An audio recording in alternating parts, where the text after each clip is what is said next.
last we have a day that's cold enough that I think I will enjoy a fire out in the cabin, and I have a few things I want to do out there, so I'm on my way out to start a fire.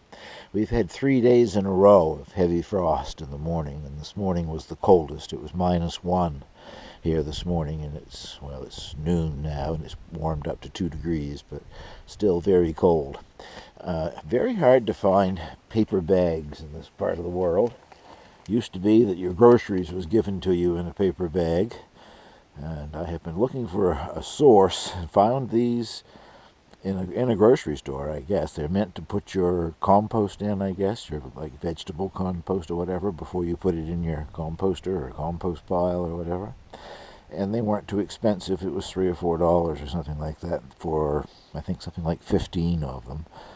Anyway, what I'm going to be doing is making my fire starters. Somebody online a year or two ago suggested to me, when I was starting my fire in the older stove, I'm now using my Yodel, but I would start by putting kindling wood in and getting a bed of hot coals, and then I would put these bio bricks in and carry on, and the fire would burn. And this person said he burns bio bricks too, but he uses a bio brick for his kindling, and all you have to do is smash the thing up, which I think I can do here.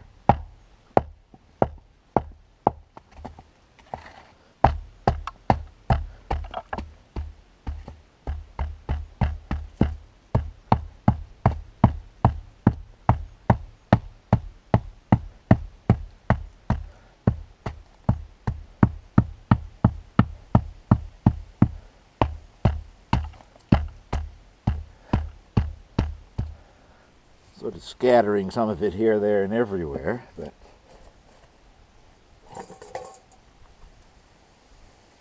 bio bricks are just compressed hardwood shavings and sawdust, compressed when they're damp, and just the extreme pressure holds it together.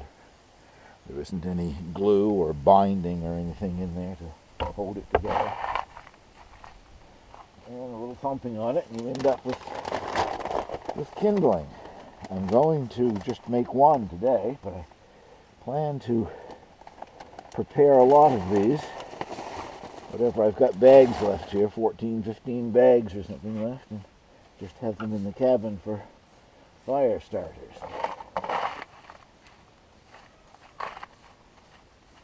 Now we'll move out to the cabin and get the fire started. Well, it turns out that last night it went down to 1 degree inside the cabin here. And right now it's only 4 degrees in here, so it's going to take the stove a bit of time, I think, to warm things up. Get a chance anyway to try my fire starter method and hope it works. If you're seeing this thing on top, that's the Coleman oven. Camp oven that I use on my Coleman gas stove, but when I tested the Yodel last summer after I got it, I tested it with this on top, and it did put the temperature up. That thing on the outside of it's ridiculous, doesn't work, but inside of it I have an oven thermometer, and the temperature inside went to 350, so today I'm going to try it again, and I don't know if I'll cook anything in it today or not, but I'm thinking I'm going to be able to use it.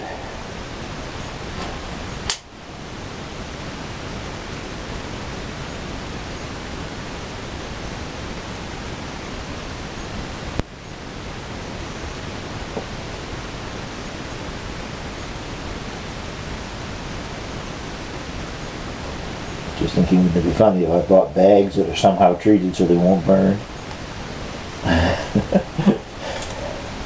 Don't think I have. I'm just a little slow getting started here. So the matches, I guess.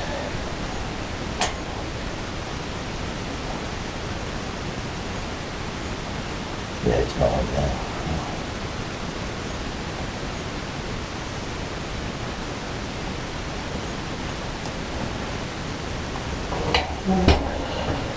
Close the door and open up the, I guess it was already open. Open up the draft, and I'll bring you back when the fire gets going good. The stove is going quite well now. I haven't added any additional blocks yet, but I will in a minute. It just was not going to get going well with just the use of a match. So I remembered that I had some of this fire starter. It's called Zip. I must get another package of it. I don't know what it's made out of. I presume some sort of a petroleum product. Little white cubes, and they have a smell to them that's familiar to me, but I can't put a name to it. Anyway, I just touch a match to one of those and off it goes. So, and it burns for quite a while, so that gets your kindling going. What I wanted to show you here, though, is thanks to Rob in Finland, the old gardener guy on his channel.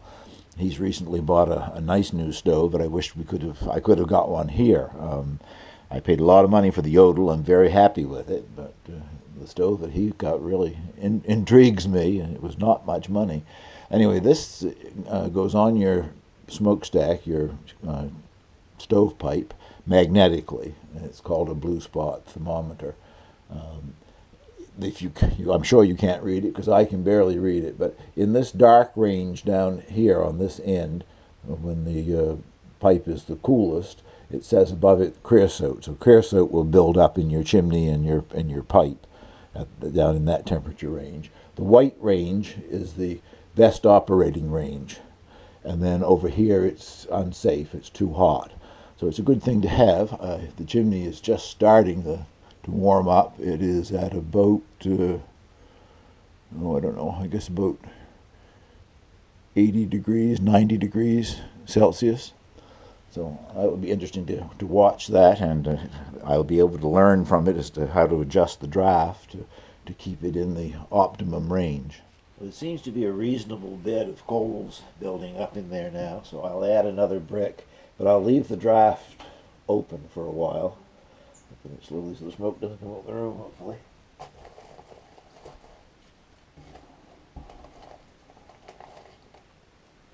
Until things get going better, I guess. It has been a very slow process getting this going today for some reason. I don't know quite what I've done that's different than before. I've only had a couple of other fires in it, but it seems to me I got them started much easier than what I've done today. But I'm about to add my third bio brick. And now, after I've done that, I will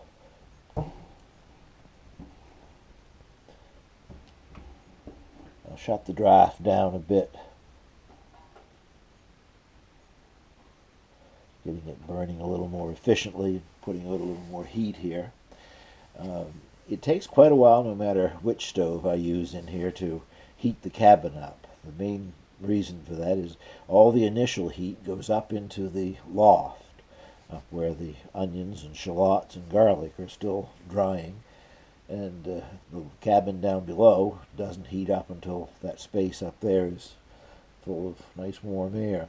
That said, it is up now to 10 degrees in here, so it is warming, and the thermometer on the stovepipe is roughly 175 degrees Celsius. It's still in the area where it's too cool, but I think now that I've tamped it down, perhaps that will improve too, but we'll have a look at it later on. Well, my job here, while the cabin is warming up and I get the stove going half decently, is then to start shelling out the beans. Been sitting here drying for the better part of a week, I guess. The mooch beans, I'm back to calling them mooch beans. I want to show you the variation in the colors here. As I guess I've said many times before, the seeds originally came from Switzerland, from David at the Work with Nature channel, when he lived in Switzerland, and he now lives in India, and haven't been able to do much talking back and forth with him because he had such a poor internet connection that he couldn't really reply to comments and whatever. But he's recently improved that and answered my question on these and sent me the link to the online store in Switzerland where he bought the original seeds, and they are marketed as Mooch, M-E-U-C-H beans in Switzerland. The site is all in German, so I wasn't able to read a great deal of what was there, but I'm back to calling them mooch beans. They look like the rattlesnake bean that's grown here, but I don't know why when I Google mooch I never get anything. But I'm going to show you the variation here of the seeds You can see that.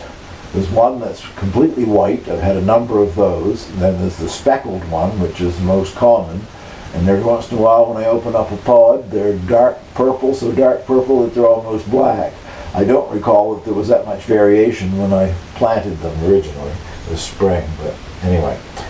It is not going as fast as I thought it would go, so I think perhaps I won't finish this today. I'll just get a start on it, I guess. But, perhaps if the pods were a bit drier, it would be easier. They're still not completely dry, so I'll see how far I get with them today, but I got a feeling I'm not going to finish this mountain of beans today. Well, the temperature readings that I've been giving you have been the right numbers, but in the wrong, the wrong kind of temperature, I guess. I thought the top scale on it was Celsius, but it isn't. It's Fahrenheit. And right now it has just moved up past into the white area, which is a good area for stove burning. And it is at about 230 Fahrenheit. And I don't know what that is, around 115, 120 Celsius, somewhere in there. It was a bit better earlier on, but I had to go out for a while, and when I come back the fire had burnt down and it was lower again. And I'm getting the oven up to, well, not going to get it up to where I'd like to have it either. I had it up to around 400 degrees, and when I went out it dropped back down, and right now it's 325, 330, something like that. I have mixed up a batch of tea biscuits. I didn't do it here at the cabin. I went back and did it at the house, and they're just made out of a mix called Bisquick. I think that's available both in Canada and the United States, and I don't know if you have something similar to it in Europe and Asia and places or not. Similar to a self-rising flour, only it also has the fat content in it. Shortening or vegetable shortening or something is already in it. Anyway, all you do is measure it out and add milk, and you've got the mix. I added a little sugar, and I put some raisins in it. They won't be as good as a scone, but they'll be something close, I guess. Anyway, I'm going to put them in shortly. I'll show you going in, and like I say, it's supposed to be 450, and it's not even 350, so they will cook eventually, I guess, but I don't think they'll probably rise as much as they should, and probably won't get as brown as they should get either. Going to take some practice getting used to the stove and the oven.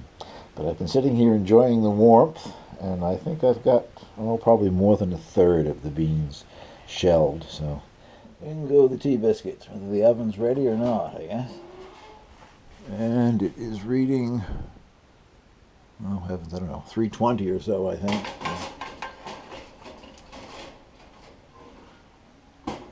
Supposed to be in for 68 minutes, so I suspect they'll be in there for 20 minutes or more.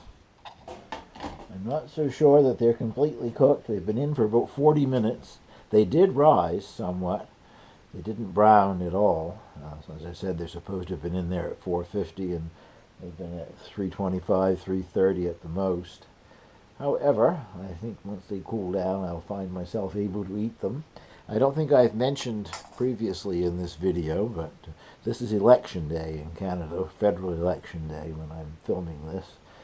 And I'm an election or a political junkie, I guess. I will probably be up until 2 or 3 o'clock tomorrow morning until the last vote is counted on the West Coast. The polls close here at 8 p.m. It's now 5:30. But they don't close on the West Coast until 11 p.m. my time, this time zone. So by the time the ballots are counted out there, it'll be 1 or 2 o'clock in the morning anyway before we find out what the final result is. But I could never go to sleep until I know, so that's what I will be doing this evening, and hopefully having these tea biscuits with my cups of tea. Just to give you the final look at the beans so far.